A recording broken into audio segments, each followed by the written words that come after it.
Happy Sabat po sa lahat. Kumusta na kayo? Kalahating isang linggo ang nagdaan at ngayon isang linggo na naman po. Kumusta na ang inyong sanlinggong pagpapalat biyaya na inyong natanggap?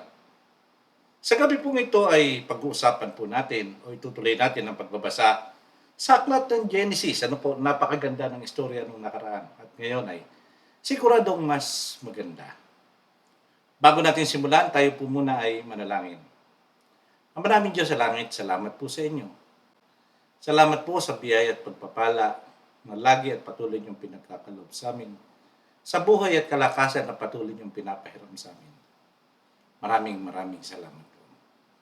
Ngayong gabi ay babasahin po muna ulit namin ang sa aklat ng Genesis sa Kapitulo 19. Na sana po ito ay maunawaan namin at kami po ay makakaroon ng inspirasyon sa mga istoryang nandito. Patawa din po sa aming mga kasalanan. Ang lahat po hinihiling namin sa pangalan po ng aming Panginoon Jesus. Okay, ngayong gabi mga kapatid ay patuloy natin babasahin ang sa aklat ng Genesis 19. Pagpatuloy na po natin ang pagbasa sa Genesis. Genesis 19, 1 hanggang 38. Magdidilim na nang dumating ang dalawang anghel sa Sodom. Nakaupo noon si Lot sa pintuan ng lungsod.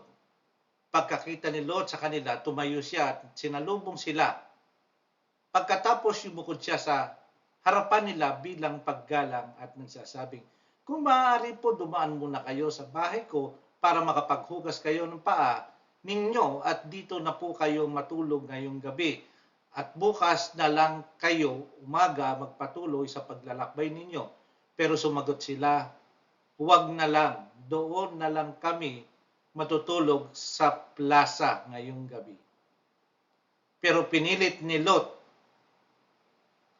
sila ni Lot, kaya sumama na lang sila sa bahay niya. Naghanda si Lot ng inumin at pagkain. Nagpaluto rin siya ng tinapay na walang pampaalsa at nang handa na, naghapunan sila. Kung mapapansin nyo, pareho ang ginawa ni Lot at ng kanyang uncle na si Abraham na sila ay mapagpatuloy ng mga bisita. Nang mahihiga na sila para matulog, dumating na ang lahat ng bata at matatandang lalaki sa Sodom at pinaligiran nila ang bahay ni Lot. Tinawag nila si Lot at tinanong, nasaan na ang mga panauhin mong lalaki na dumating ngayong gabi? Palabasin mo sila rito dahil gusto namin silang sipingan. Mga bastos itong mga taga-Sodoma. Lumabas si Lot sa bahay para harapin sila. Nang lumabas siya, sinaran niya agad ang pintuan. Sinabi niya sa kanila, mga kaibigan, nakikiusap ako sa inyo na huwag ninyong gagawin ang iniisip niyong masama. Kung gusto niyo, may dalawa akong anak na dalaga, ibibigay sila sa inyo at bahala na kayo kung ano ang gusto niyong gawin sa kanila. Aba, mas ibibigay niya yung kanyang mga anak kaysa gawan ng kahalayan itong mga bisita. Parang, yung pangyayari ay parang hindi kayo maniniwala, pero ganun ang sinabi ni Job. Pero huwag ninyong galawin ang dalawang taong ito dahil ang mga bisita ko sila at dapat ko silang protektahan. Pero sinabi ng mga tao, dayuhan ka lamang dito. Sinabi nila kay Lot yun. Kaya sino ka para pakialam sa amin? Umalis ka riyan, baka masigit pa magagawa namin sa iyo kaysa sa kanila. Pagkatapos sinulak nila si Lot. Lalapit na sana sila sa pintuan para gibain ito. Pero binuksan ito ng dalawang anghel na nasa loob at hinatak nila si Lot. At sinara ang pintuan pagkatapos binulag nila ang mga tao na nasa labas para hindi na nila makita ang pintuan. Kita niyo ba paano binigyan ng proteksyon ng mga anghel ang sambahayan ni Lot? Sinabi ng dalawang anghel kay Lot, kung may mga anak ka pa o mga manugang na lalaki at kamag-anak sa lungsod na ito, isama mo silang lahat at umalis kayo rito. Dahil lilipulin namin ang lungsod na ito. Narinig ng Panginoon ang mga daing laban sa mga taong ito na puno ng kasamaan ang ginagawa. Kaya pinadala niya kami para lipulin ang lungsod na ito. Kaya pinuntahan ni Lot ang mga magiging manugang niyang lalaki at sinabi, magmadali kayo umalis dito dahil lilipulin ng Panginoon ang lungsod na ito. Pero hindi sila naniwala dahil akala nila ay nagbibiro lang si Lot. Walang naniniwala kasi nga masaya sila, maligaya sila sa lungsod, ang kanilang buhay ay parang kampante sila, masya madaling salita. Sabi pa rito, nang magbubukal liwayway na nagmamadali na si Job at ang mga anghel na umalis sa lungsod, sinabi nila, bilisan mo, dalhin mo ang asawa mo at 2 anak mong babae na nandito at umalis kayo agad dahil para baka madamay kayo kapag nilipol na ng lungsod na ito dahil sa sobrang sama ng mga tao rito. Hindi pa sana aalis si Lot, pero dahil naaawa ang Panginoon sa kanila, hinawakan sila ng mga anghel sa kamay at dinala palabas ng lungsod. Biro nyo, ayaw pa umalis ni Lot dahil nandun yung kanyang kabuhayan. Siguro may mga kamag-anak siya ron. Pero yung anghel ay hindi pumayag, hinatak siya palabas.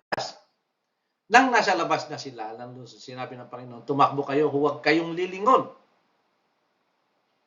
o hihinto kahit saan, kahit dito sa kapatagan. Tumakbo kayo papunta sa bundok para hindi kayo mamatay. Siguro malakas ang gawin ng pagsabog. Pero sumagot si Lot, Panginoon, huwag niyo po akong patakbuhin papunta sa bundok. Ibig sabihin, hindi na siguro kaya. Kinakahabagan niyo po ako at ipinakita ang kabutihan niyo sa akin sa pagliligtas niyo sa buhay ko. Pero napakalayo po ng bundok. Baka maabutan ako ng sakuna at mamatay ako bago makarating doon. Nakita niyo po ba maliit na bayang yun sa unahan? Tiyak na mararating ko po yun dahil malapit lang.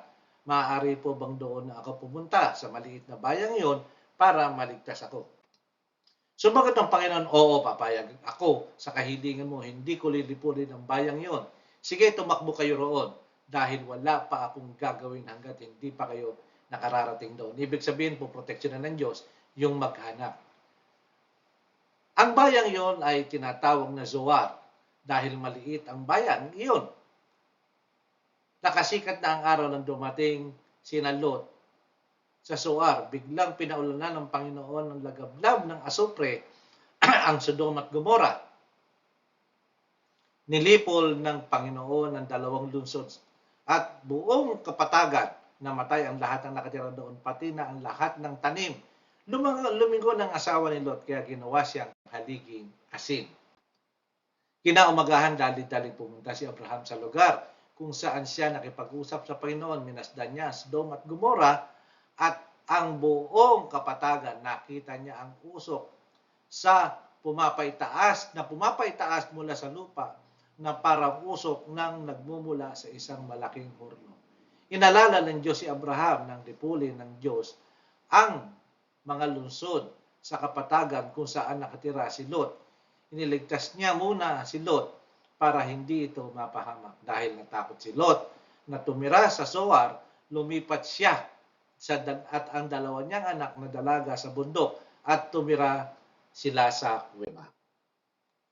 Isang araw, sinabi ng panganay na anak ng kanyang kapatid, matanda na ang ating ama at wala nang ibang lalaki rito at na maaari nating mapangasawa para magkaanak tayo tulad ng pamamaraan ng tao kahit saan sa mundo.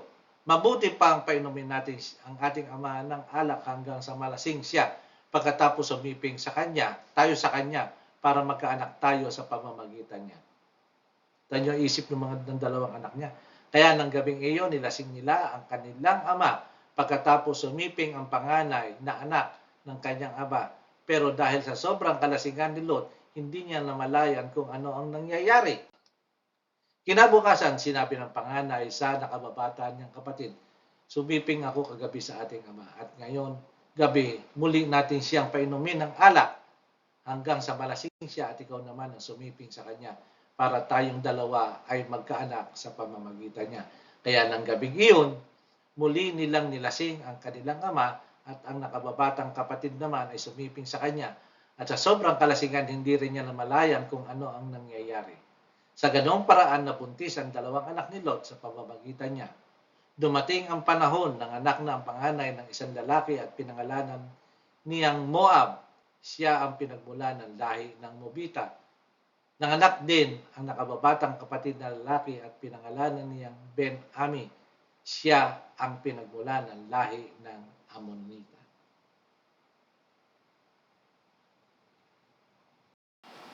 Nakita niyo ang pangyayari, nakamamangha ano po. Nakita niyo na ang mga tao sa Sodom at Gomora ay natupok dahil sa kanilang ginawang kasalanan. Pati ang hindi nila dapat pakialaman ay pinakikialaman nila. Na sana ito'y huwag mangyari sa atin. At doon sa asawa ni Lot, nakita po natin na siya po dahil sa kanyang puso na mas pinili ang sanlibutan sa tagubili ng Diyos, ang nangyari sa kanya ay kapahamakan. Muli po, salamat sa inyo sa pagtatapos po. Tayo ay manalangin. Aman Diyos sa langit, maraming salamat po sa inyo sa isang istoryang napakaganda na punong-puno ng aral at kamanghamanghang mga pangyayari. Maraming salamat po sa aral na ito na kami po ay nagkaroon ng kaisipan na kami po ay inyong bibigyan ng warning sa lahat ng aming dapat gawin at hindi dapat gawin at kami yung pagsasanggalang sa dulot ng kaaway. Maraming salamat po at ang lahat po hinihiling namin sa pangalan po ng aming Panginoong Hesus. Amen. Okay mga kapatid, maraming salamat po sa inyo at bukas magkita-kita tayo muli sa ating bahay sa